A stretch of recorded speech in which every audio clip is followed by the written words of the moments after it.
Hello and welcome to the podcast on lead-acid batteries by Ramesh Natarajan. With industry experience of over 42 years, Ramesh helps battery and battery-related industries with technical inputs and provides solutions to typical problems faced by manufacturers, service personnel, as well as users of batteries and related equipments. Hope you find this podcast useful to your business. Do visit www.rameshnatarajan.in to stay connected. Hello everybody. In today's episode of the podcast, we shall discuss as to why there are a lot of batteries, especially used in e-rickshaw applications and deep cycle applications, which come back after about 2 to 3 months of service, saying that the battery is not giving a proper backup, or there is a lot of specific gravity variation, and individual monoblock batteries are having different voltages and different specific gravities. Now, there are various reasons for this. Of course, there are external reasons also, including topping up, which may not be proper and all that. But from the manufacturer's point of view, one of the major reasons for such variations is due to neglect at the time of manufacturing. Now, when I say neglect at the time of manufacturing, what do I mean?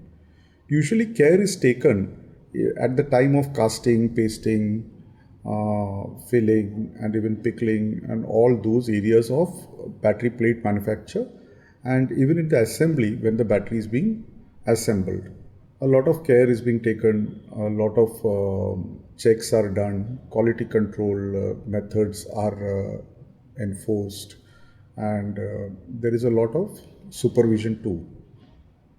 However, one area of operation which also forms part of manufacturing but which is often neglected is charging. When a battery goes for charging, there is a lot of pressure from the production department or the dispatch department or even from the customer, saying that this battery needs to be dispatched fast and batteries are to be quickly charged. Now, charging is a very, very important process, especially when you're doing an initial charging and as using green plates where the plates have not been formed. It's all the more difficult and cumbersome, as well as more care has to be taken in such cases. There are 3 stages in this charging I shall explain. One is when you fill the acid and keep the batteries for a so-called rest period. What exactly happens at this time is when you fill the acid, the temperature goes up and it has to come down to ambient or very close to ambient. It may not become totally ambient temperature, maybe 2-3 degrees above ambient, and it will settle down and it will not cool down further unless you are doing an external cooling. So what happens is the battery has to come down close to ambient, and the temperature of the electrolyte in the battery has to come down close to ambient. And one more thing what happens at this point of time is the separators and all the components inside also have to get completely soaked and they have to absorb the electrolyte. So this rest period is very important. It has to be preferably between 6 to 16 hours, and it should not be too much also, because then the plates get sulfated. So we don't want too much of a rest period also. We should keep it for something like about 6 to 16 hours. In the case of dry charged batteries where you are not using the green plates, of course this period will come down. We are not discussing about that. Most of the manufacturers are nowadays using green plates, and so a minimum of 6 to 16 hours rest period has to be given. After this rest period, what happens is you can connect the charger, of course check the polarity of the connections and all those things, and put the battery on charge. The charging current, now this is the second step where you have started the charging. The charging current has to be low, and at least for the first 2 to 3 hours, and then later on you can increase it to the maximum, and this can be continued till such time as the battery reaches the gassing voltage. When does the battery reach the gassing voltage? 2.35 volts to 2.40 volts per cell is the gassing voltage. After that, it is necessary to reduce the charging current. Now this current will of course depend on the battery capacity, and you reduce the charging current and bring it to a low current in such a manner that the temperature does not rise very high and does not exceed 50 to 55 degrees centigrade. Now, in case the temperature is exceeding 55 degrees centigrade, one must either reduce the charging current or pause the charging so that the temperature does not rise further. Any further rise in the temperature can damage the internal components, especially the plastic components, the tubular bags and the separators which are used in these lead acid batteries. So care must be taken to ensure that the temperature does not rise. Naturally, if you're reducing the current of charging, you have to extend the time of charging such that the necessary input goes in. After having taken care of all these things, one more thing which is very important to do is you have to do a curative discharge. This curative discharge may be for a period of about 3 to 5 hours and at a slightly higher current in such a manner that the battery voltage reaches 1.85 volt at the end of 3 hours.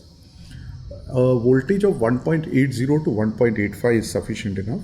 You need not discharge it below that. Any of the cells reaching 1.80 to 1.85, the discharge needs to be stopped. The period of discharge is not as important. Instead of 3 hours, it can be 2 hours 40 minutes or 2 hours 45 minutes. It's perfectly okay. Now, after this discharge is done, the battery can be again put on a recharge and the battery can be fully charged. The third step about which I mentioned, which is the most important, is at the end of recharge, before disconnecting the battery, you have to check the specific gravity of all these cells. But checking the specific gravity alone isn't sufficient. What you got to do is also note the temperature of these cells and relate the temperatures to the specific gravity. Now, why is this important? This is an activity which is generally ignored, not done in most of the cases, and is very, very important. What happens is we do not have hydrometers which display a specific gravity connected to temperature. If such hydrometers are available, there is no need to do it. You directly take the specific gravity reading and you know that it is corrected in such a manner that the specific gravity is displayed with due correction pertaining to temperature. If such hydrometers are not available, what needs to be done is the temperature and specific gravity will have to be related. Now, why is this important?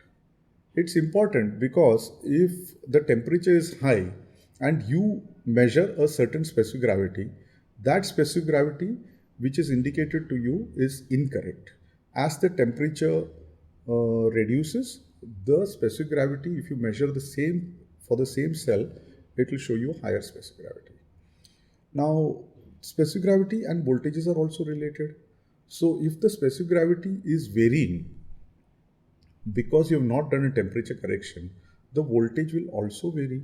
Now, all these cells will have individually varying specific gravities and voltages once the temperature is stabilized.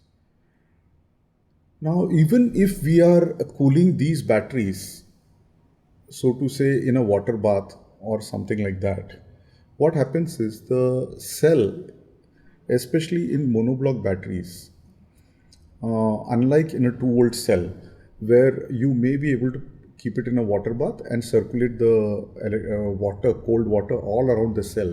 In a monoblock battery, what happens is you have the end cells which may be cooler compared to the middle cells. Now the temperature in the middle cells are definitely going to be higher compared to the end cells. The specific gravity, whatever you have measured, you will say, okay, now suppose it's a e-rickshaw battery or something. You will say, okay, I have kept all the specific gravities at 1.280 and I have equalized all the specific gravity in the water bath and then disconnected it and taken the battery for packing and dispatch. At the time of packing and dispatch, the specific gravities are not checked. They are all checked, equalized in the water bath or on the charging racks and then taken out. Now, these batteries are getting dispatched with varying specific gravities. Naturally, the individual cell voltages are going to be high and they are going to create a problem. If you have measured a certain specific gravity at a high temperature, please understand that this specific gravity will be actually higher when the battery cools down. So, suppose I take an example of inverter batteries where most of the batteries are supplied with a 1.250. A measurement of 1.250 at 30 degrees and a measurement of 1.225 at 70 degrees is the same. And if you are doing a charging only up to 55 degrees, you are able to control it. And if you have measured 1.235 at 55 degrees, it is equivalent to a 1.253 at 30 degrees. So this is a very important aspect. I hope I have clarified all the three stages of charging, and this is amongst the main reasons why there are problems in deep cycle batteries and the e-rickshaw batteries which are manufactured, and this is at the manufacturing stage, and this is one aspect which has to be taken care of by all the manufacturers.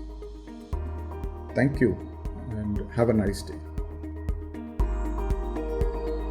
Please do visit www.rameshnatrajan.in. Keep yourself updated about our new releases by hitting the subscribe button.